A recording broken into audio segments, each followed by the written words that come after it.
Hello, everybody.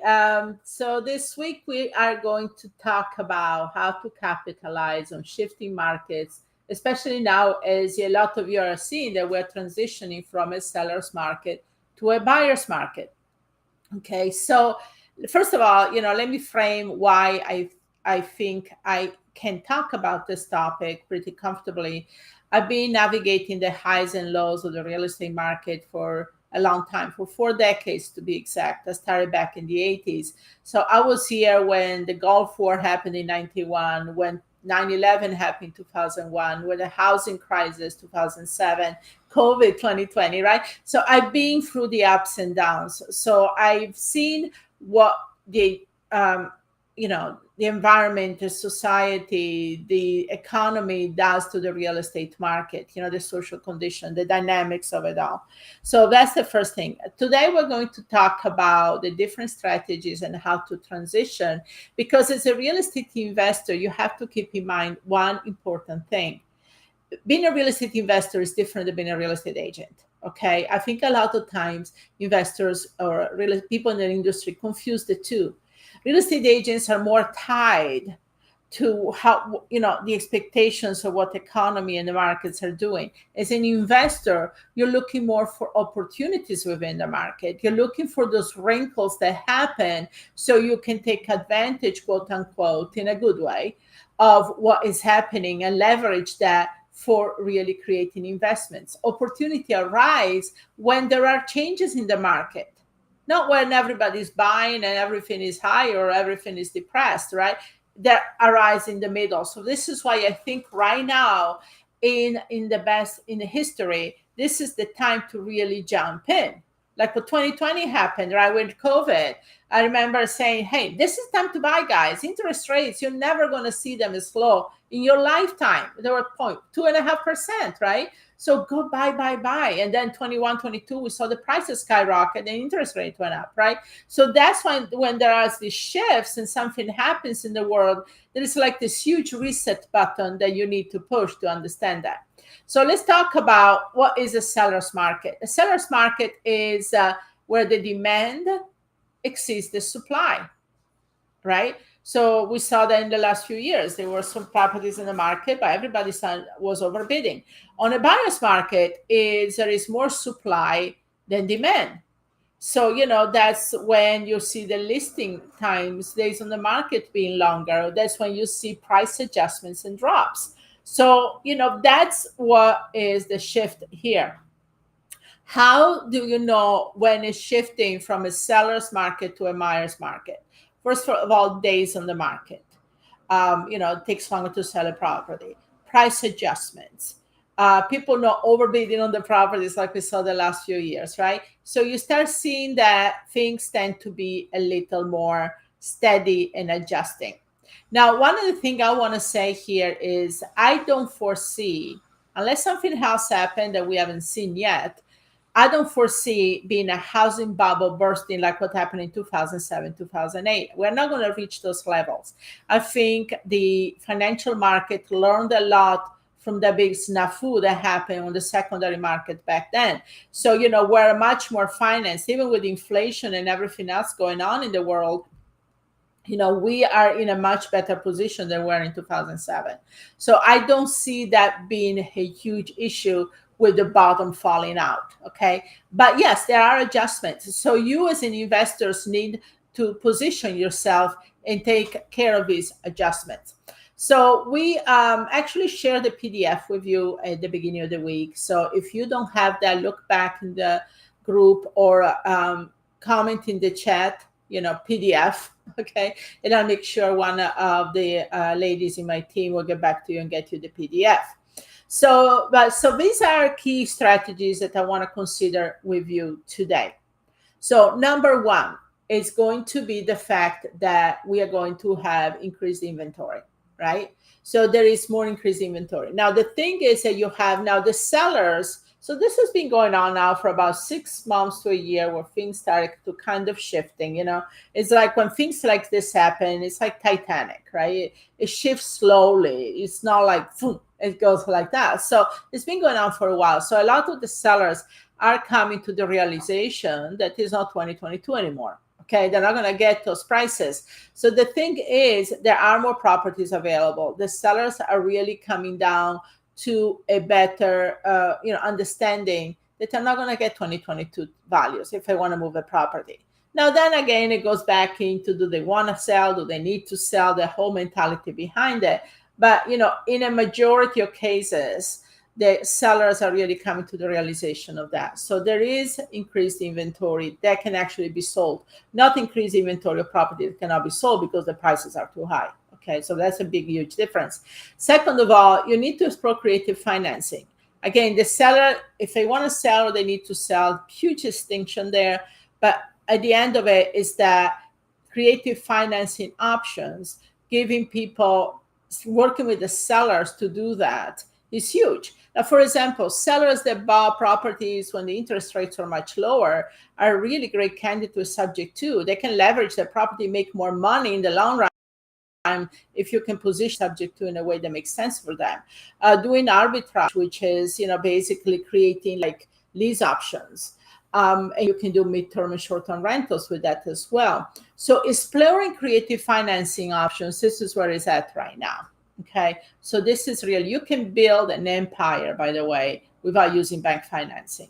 And most of the real estate investors that go out there and build empires, we don't use creative finance. I mean, we don't use bank financing.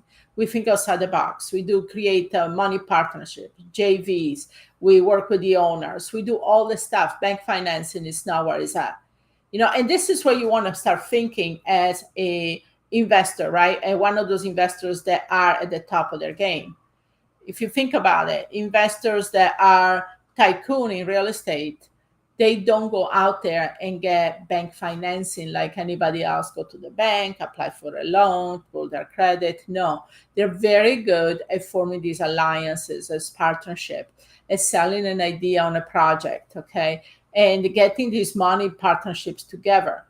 That's how, if you read anything about anybody that has taken their business to the next level, they were good at creating these money partnerships. So this is the time for you to do that, okay? So very important.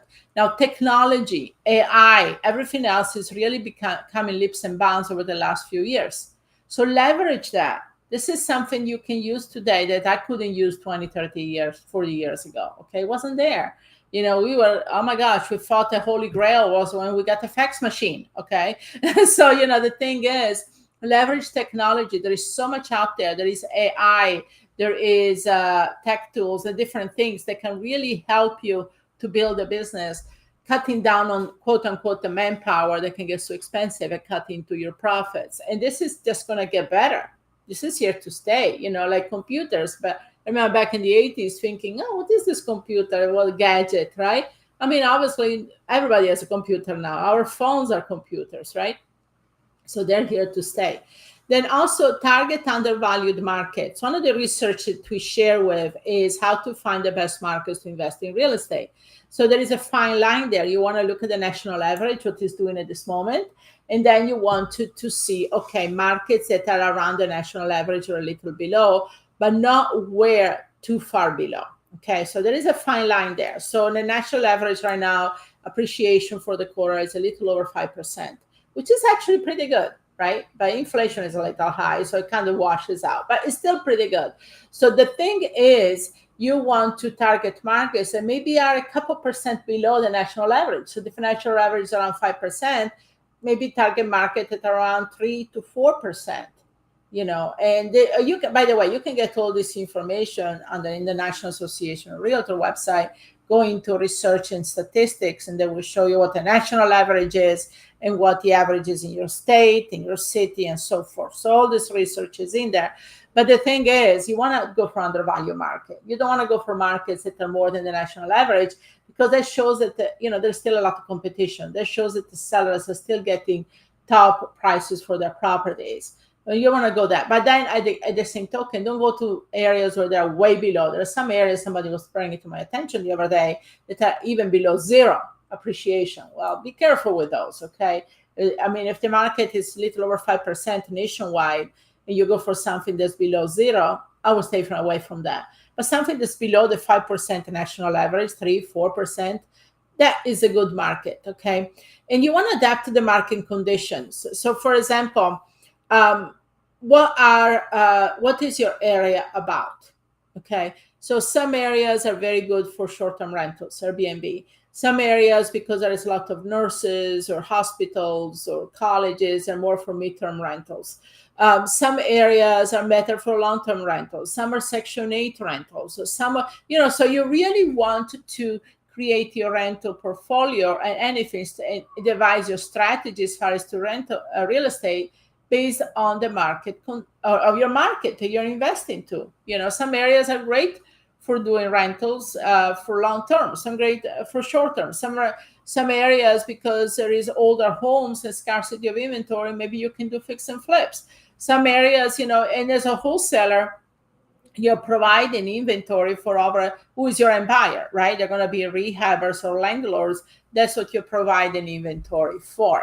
So those are some of the things, considerations. And like I said, please download the PDF or look for the week we share the PDF with you. It goes a lot in more details in each one of the areas that I just got into. Okay, so some of the strategy now, let's talk about some of the strategies to adapt as an investor to a seller's market.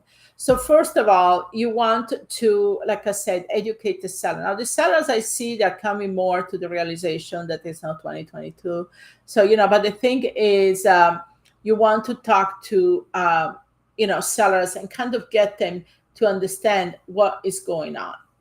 Education is important. One of the things that we talked about in the challenge that we're doing this week, that I talked about this morning, is creating like what I call the 3-prong offer, right? Where you give the seller 2 or 3 options of what they can do, to make it a win-win situation. And also, if I have a cover letter explaining how you came to that price, because sometimes it could be a sticker shock, especially if you're offering quite a bit below on what they want. But if you justify and you show them proof, obviously they can see it differently.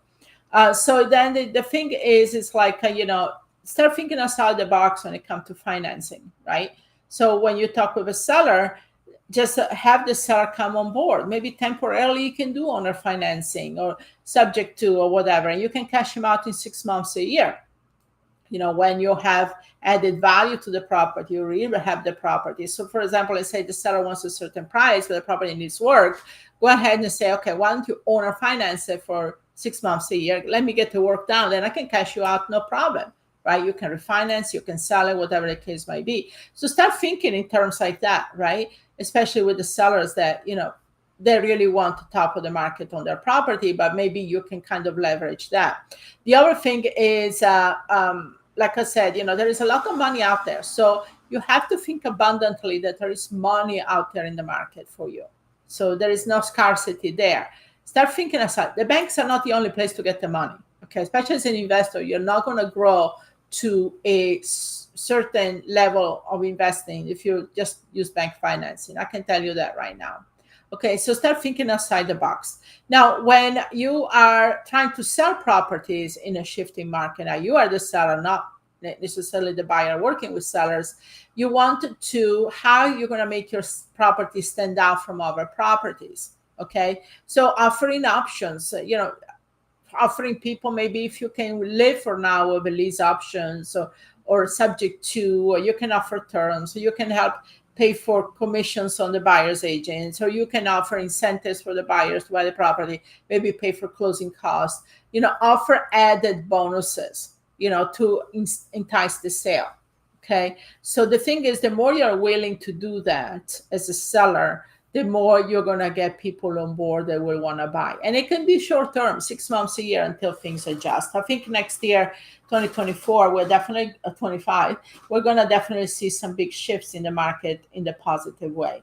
Right now, I think where really the inflation is bad and stuff like that. But if you guys go back in history, it's always like that. Every 10 to 15 years, guys, we're going to have an adjustment. We were due. We were definitely due for this. And, we have like the perfect storm right now because after COVID and the mess in the political arena this year and everything else. But at the end of the day, we were due. Okay. So that's nothing to do. It's like normal to expect that this was happening. Honestly, it kind of happened a little too late, but I think honestly we had a couple of years of very good years after COVID, but we were due years ago. So I'm not worried about it because I know that after the storm, it comes always the nice weather, right? So that's the thing. It's just that take advantage right now, guys, because things are shifting and you're probably not going to find opportunities like this in a while after this year. Okay. So, in conclusion, I want to say, you need to understand the market dynamics. You need to understand that things like this happen. Real estate is cyclical. These are when things change like this, shifting from a seller market to a buyer's market is where opportunities actually happen for investors. You are an investors. You are here to take, advantage of these wrinkles in the systems and times. So understand that to position yourself is great. Is a great performance. Now, I always make the kind of the joke about it's like, going back to Titanic, right? If Titanic was sinking and you were there selling lifeboats to these people because there were not lifeboats, you would have made a fortune, right? Now, if you were there selling tickets to another Titanic or another boat crossing, probably not. So right now, what can you do out there in the market as an investor to offer sellers, lifeboats, to talk to buyer and offer them the lifeboats, right? If you know how to position yourself and do that, you're going to make a ton of money. When 2007 happened and, everything overnight, boom, if you said you were in real estate, you might have said that you were a serial killer. I mean, people hated real estate. They didn't trust it. They didn't trust you being in real estate, nothing. So what I did is basically said, okay, what is the lifeboat that I can offer people right now? Right? What is a lifeboat? And the lifeboat was for pre-foreclosure prevention and short sales. So that was the boat. And anybody that went there and offered pre-foreclosure prevention and for that and short sales made a ton of money. And that to me actually was the best year, 2007 to 2008. Actually, I started a little later, 2008, 2009, because like everybody else, I got caught into panic mode, which I will never do again. And I learned from that because then in 2020, when COVID happened, instead of taking a step back, I told my daughter, I said, hey, let's go here. Let's go start buying properties. Interest rates are dropping. Let's do it. And now we own property for 2.5% interest. I'm probably never going to see that in my lifetime, right? But I learned that taking a step back like I did in 2007 was not the answer, because when I finally realized the light bulb went off, that I had to find a lifeboat, and I did, I made a ton of money. And so that's the thing I want to tell you guys. What is the lifeboat you can come up with right now? Okay. You're not going to do the same thing like you did the last year as an investor or the year before. You're not going to follow the mainstream real estate investors, either the ones that are in panic mode and tell, oh my God, the bottom is falling out and blah, blah, blah. I'm going to get out of real estate. I remember when COVID happened and there were some gurus saying that. I was laughing. I was like, well, less coaches, good for me. But the thing is, like, no, that's not where it's at. This is the time to do it. And I love times like this because this is where you can find your own lifeboats. Okay. So hopefully this was great information. I would like for you guys to share a little bit in the chat. And so great. I'm looking at some of your comments here. Let's see. Okay. I'm going to get into questions here in a second and comments. Okay. So that's definitely, I'm looking at your comments now. Now, let me look at my schedule here. I like everybody to give me a feedback, what you thought about this information. And if you need any more clarity about some of them, I definitely value your feedback. So let me look here at, hold on one second here, my screen. Okay, so we have the raffle here, and let me download it. I haven't done it. I apologize. Liz is usually my co-pilot here, but she's in a much deserved vacation. And so let me see here. Bear with me. I'm not the best technology-wise. Okay, so I want to share the raffle for this week. so that you can see. It's pretty cool, by the way. And that's why I definitely want to share the raffle. And then I'm going to tell you who the raffle winner is. Now, for the raffle winner, she needs to, let's see, share screen. Okay. So let me see who the raffle winner is. Okay, getting there. So bear with me.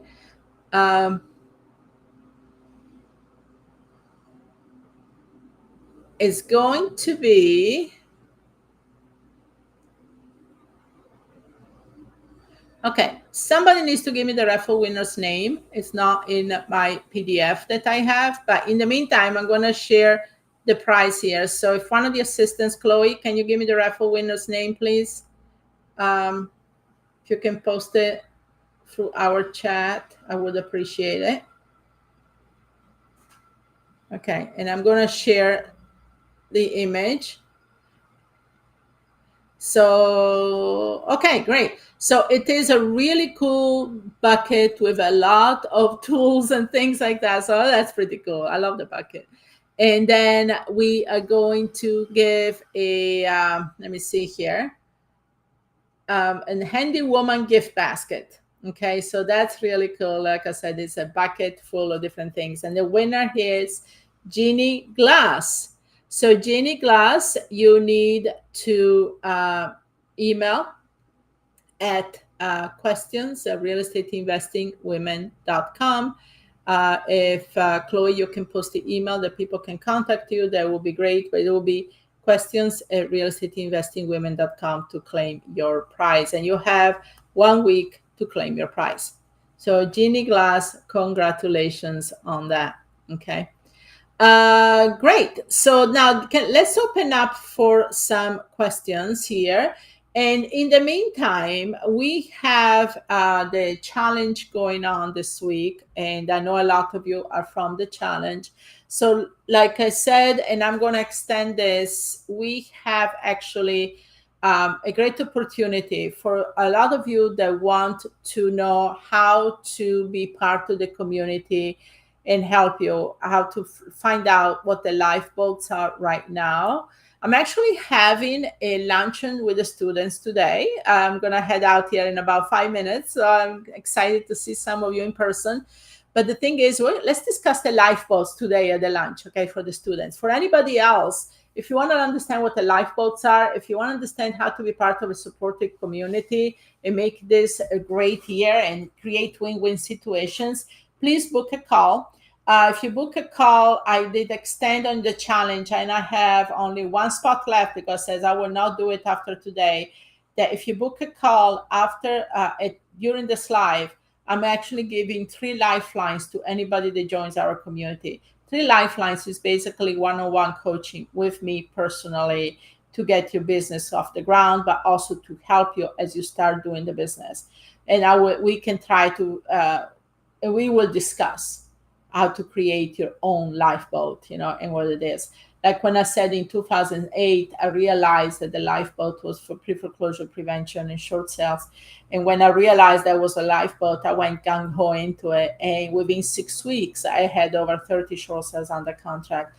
So when 2020 happened with COVID, and I realized what was going on, and people were kind of hesitant in buying property, and people were selling because they were scared, and the interest rate dropped, I said to Liz, let's go out on a shopping spree. And we did. And I, in some properties, already doubled my money. Actually, I sold one of the properties and made quite a bit of money that I was able, I reinvested the money in this condo where I live now on the beach. So the thing is, you can, once you understand the wrinkles of times, and I look at real estate, honestly, as a monopoly game where you kind of move from real estate, you upgrade, you do different things using money from real estate. So I don't use my personal money. Any money that I I get out from real estate. I put it in other investments. I put it in annuities, IRS. I have a pension fund. So I want to be secure, quote unquote, right? But the thing is, within real estate, I put money around, I shuffle money around. And the thing is, when I discover lifeboats, as I call it, this is where I make the most money. And I make chunk of money from time. Now that in between the lifeboat scenario, I still make good money, but my huge jump ups in revenues becoming times like this right now. So please, recognize that I'm saying this because of experience. I'm not saying this to instill any type of panic or anything like that. It's because I know the dynamics. I know how things happen in shifting markets. So definitely book a call. And if you want to learn about the community, we have different type of options as far as funding, installments. So don't let this stop you, because you'll be really pleasantly surprised how affordable we can make this. But book a call, because we have different options, and Brianna will be able to help you out and get you in the right directions, okay? Because it's about value here. What would it mean to you to add another 6 figures to your income this year? Yeah, meaning 2024. I know we have 5 months left, but you can make 6 figures in 2024. What would it be a value to you to add multiple 6 figures every year within the next year, right? Look at that. If somebody said to you, invest $10,000 and you're going to get it back 10 times over the next 6 months to a year, how would that sound to you? I would do it. I mean, somebody said to me, invest X amount and I get it back to you 10 times over. I would come up with any money I can from anywhere, right, to invest that. That's what we're offering you here, that opportunity. So hopefully you can see that and you can go ahead and see what the opportunity is. And like a lifeline, I said, after today, I'm not going to offer it anymore. We have 1 spot left for another one to join the community, because I have to take my personal time when I offer the 3 one-on-one coaching. Great. Any questions here? I'm going to scroll up here. See. Let me take with me here.